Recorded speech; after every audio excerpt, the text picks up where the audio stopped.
मोडला तरी संसार तरी वाकला नाही कणा, पुन्हा एकदा लढ म्हणा असं म्हणणारा आमचा भास्करराव शिंदे याचं एकदा अभिनंदन करा ही विनंती करतो. आपण चित्रपट पाहतो, चित्रपट एकदम सगळ्याला आवडतो, सर्वजण खुश होतात, कसला भारी चित्रपट झाला आहे सर्वांना बरं वाटतं. परंतु चित्रपटाच्या मागे जी लोकं असतात ती लोकं आपल्याला माहीत नसतात, दिग्दर्शक आपण त्याला म्हणतो माहीत नसतात. तसं हा चित्रपट आहे आणि चित्रपटात नायक आमचे श्रीराम वाघमारे ज्या सेवेमुळे येऊ शकेल नाही त्यांचे मी आभार व्यक्त करतो. ते पुढच्या सत्कार नक्कीच येतील. त्यानंतर माझे जी मुलं बसलीत ती मुलं साधीसुद्धा नाहीत, तर त्यातले त्याचे आजचे क्लास 2 क्लास 1 आणि उद्याचे भारताचे क्लास 1 उज्ज्वल भविष्य येतं, त्यांच्या एकदा आभार माना. इतके छान सर्व गोष्टी पाहता येतात की आम्ही ज्यावेळेस आम्ही ऐकलं होतं संघर्ष लढवतो आणि जिंकवतो सुद्धा. गणेश लढला होता, वडील एक्सपायर झाले त्यावेळेस. गणेश लढला होता ज्यावेळेस आम्ही 11वीला कॉलेज ॲडमिशन घ्यायला गेलो होतं आणि आम्हाला मार्क कमी होते. मग मार्क कमी असल्या कापडची पद्धत आहे की कोणतं राजकीय वर्ष असतं घेऊन जाणे आणि ॲडमिशन घेणे. मग आम्ही पण तेच केलं, भैयासाहेबांना भेटलो आणि सांगितलं की आम्हाला सांगितलं ॲडमिशन द्या. मग ठीक आहे, त्यांनी जे देऊ म्हणले ते गेले. नका ते सर्व मला चांगलं आठवतं, आम्ही दोघंच गेलो होतो सोबत आणि ते म्हणले, त्यांना आश्चर्य वाटलं की यार तुम्ही ॲडमिशन नाही वेगळा मागणार आता. मग ते आम्हाला म्हणले की आम्ही ॲडमिशन देऊ तुम्हाला, पण तुम्ही आम्हाला सायन्सची स्पेलिंग लिहून दाखवा. आणि मित्रांनो, खऱ्या अर्थानं गणेशला सायन्सची स्पेलिंग लिहिता आली नव्हती. म्हणजे इथून संघर्ष सुरू होतो माणसाचा, इथून संघर्ष सुरू होतो. आणि त्याच गणेशनं महाराष्ट्र लोकसेवा आयोगाच्या गट क मध्ये इंग्लिशमध्ये 50 पैकी 40 मार्क मिळवले होते, ते बी विदाऊट क्लास. म्हणजे म्हणतात ना, संघर्ष लढला पण आणि संघर्ष जिंकवतो, आज जिंकला पण.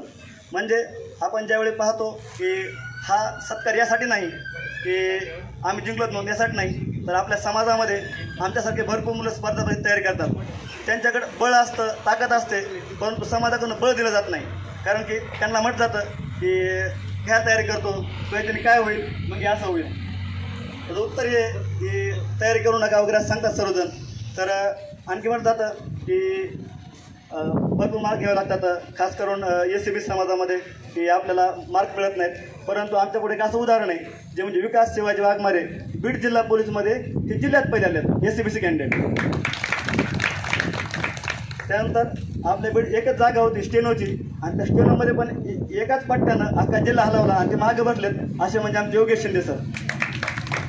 हे पद असून जातो माणूस आजही आमच्याच मित्रामध्ये मागे बसला आहे. हे समोर जे बसलेत आकाश सर असतील, तो माणूस PSIला फक्त ग्राउंडला 1 मार्क कमी पडला म्हणून, नाही तर आज तो पण सत्कार मूर्ती असले असते. आणि मला अभिमान आहे, नक्कीच पुढच्या वेळेस त्यांचा सत्कार मीच करणार हा शब्द तुम्हाला माहीत होऊन देतो. आता खऱ्या अर्थानं गणितचा संघर्ष सुरू झाला. आम्ही ॲडमिशन घेतलं 11वी, तुम्हाला सांगितलं कोणत्या पद्धतीने ॲडमिशन मिळवलं, आम्हाला स्पेलिंग घेता आली नाही. त्यानंतर आम्ही 11वी झाली कसं तरी 12वी पास झालं होतं. 12वी पास झाली त्यावेळेस ॲडमिशन घ्यायला पैसे नव्हते, काहीच पैसे नव्हते. त्यावेळेस वाघमारे मामांनी पाठीवर थाप मारली, गणू गट मी माग आहे, आणि त्यांनी कॉलेजची पहिल्या वर्षी फीस भरली आणि गणू फुटटेक झाला. तिथपर्यंत संघर्ष सुरू झाला. त्यानंतर आम्ही दोघांना जॉब करायला ठरलं होतं, पण परत म्हणलं नाही यार आपण कंबाईन वगैरे करू. मग आम्ही कंबाईनची तयारी सुरू केली. सर्व गोष्टी झाल्या.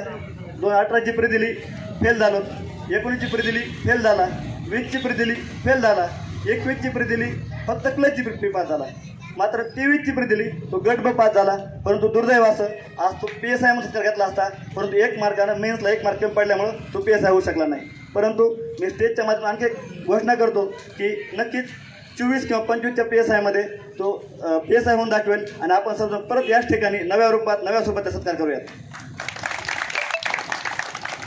खऱ्या अर्थानं ज्यावेळेस आमची 22ची प्री फेल झाली, त्यानंतर ते नाहीत का म्हणत एक म्हण आहे बघा की जिन्होंने ठुकरा दिया मेरा वक्त देखकर, जिन्होंने ठुकरा दिया मेरा वक्त देखकर, माँ कसम ऐसा वक्त लाऊंगा कि जिन्होंने मेरे वक्त देखकर ठुकरा दिया उनको मिलना पड़ेगा मेरा वक्त लेकर, उनको मिलना पड़ेगा मेरा वक्त लेकर.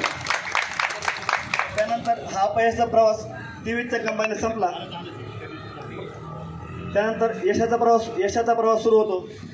त्यामध्ये एक राहिलं की FSO, जे की आमच्या एक मित्र होतील ते आता उपस्थित राहू शकले नाहीत. परंतु FSO हे पद फक्त पहिल्या पेपरला, आता जे अभ्यासाला माहिती आहे, पहिल्या पेपरला 100 मार्क होते, जे की ओपनसाठी 95 होता. पण झालं असं की CSAT नावाचा एक प्रकार असतो ज्यात क्वालिफाईंग नेचर असतं. त्या क्वालिफाईंग नेचरमध्ये तो पास न होऊ शकल्यामुळे 1 मार्कानं FSO गेला. आज FSO लेवल DOSP मानली जाते. पण शेवटी दुर्दैव असतं माणसाचं, मिळू शकत नाही. परंतु पुढचा काळ नक्कीच तो त्याचा पण प्रयत्न करेल. त्यानंतर या संपूर्ण प्रवासामध्ये आता अपयश संपतं आणि पिक्चर दुसरा भाग सुरू होतो यशाचा, म्हणजे एक्साईज कॉन्स्टेबल त्यांना पेपर दिला होता, जे की एक्साईज कॉन्स्टेबल फार चांगलं पद मानलं जातं, जरी ग्रुपचे असं तरी पण तो त्या पदामध्ये राज्यात पाहिला होता, परंतु काही कारणास्तव त्यात ते फिजिकल देता आलं नाही, म्हणून तो आज इथं बसलेला आहे. म्हणजे हे यश हे फक्त त्याची इच्छा नव्हती की मला सत्कार करावा, मला सन्मान करावा, तर ते एक गोष्ट होती की आपल्या समाजामध्ये तयारी करतायत की त्यांना समाजानं बळ द्यावं आणि सांगावं, कारण त्यांच्याकडे सगळं असतंय, फक्त त्यांना कोणतरी बळ देऊन म्हणावं लागतंय की तू तयारी कर, तू लागशील. परंतु ज्या पद्धतीनं स्पर्धा परीक्षेत लोकांना सन्मान दिला जात नाही तो मिळाला पाहिजे ही माझी इच्छा आहे. आणि त्यानंतर परत असे बरेचसे परीक्षा पास होत नापास होत शेवटी आज पहिले यश आलं ते म्हणजे WRD मोदनर या पदाची निवड झाली, त्याबद्दल मी सर्वांच्या संमतीनं त्याचं अभिनंदन करतो.